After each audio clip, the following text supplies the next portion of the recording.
Dar es Salaam linaendelea kuona muhimu wa kuwahabarisha wananchi wa jiji hili kuhusiana na masuala ya usalama. Kwa ujumla, hali ya jiji la Dar es Salaam iko salama na shughuli nyingi za kiuchumi, lakini za kijamii pia za kisiasa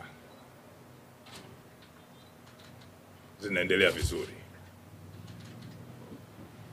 Wananchi wanaendelea kwenda kwenye mikutano mbalimbali ya vyama vya siasa kusikiliza sera mbalimbali, wanakwenda salama na wanarudi salama. Lakini pia wale wanaogombea wamekuwa wakiendelea vizuri na kampeni zao. Jeshi la Polisi Kanda Maalum ya Dar es Salaam limeendelea kutimiza majukumu yake ya kubaini, lakini kuzuia na wakati mwingine kutanzua vitendo mbalimbali vya kihalifu.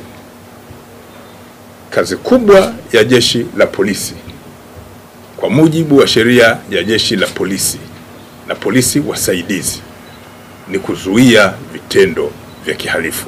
Narudia,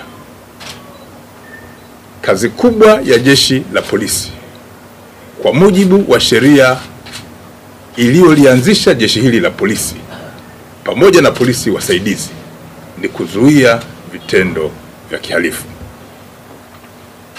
Na kwa ujumla, hali ya jiji la Dar es Salaam imeendelea kuwa salama.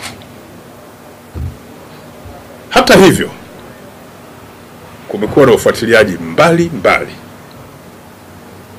kuona kwamba hali hii ya usalama inaendelea kuimarika. Kati ya tarehe 3 mpaka tarehe 10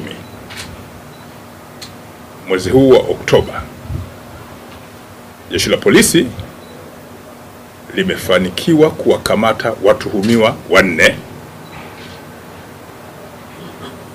ambao wanatuhumiwa kuendesha televisheni mtandao. Watuhumiwa hawa wanatuhumiwa kuendesha televisheni mtandao bila kuwa na leseni.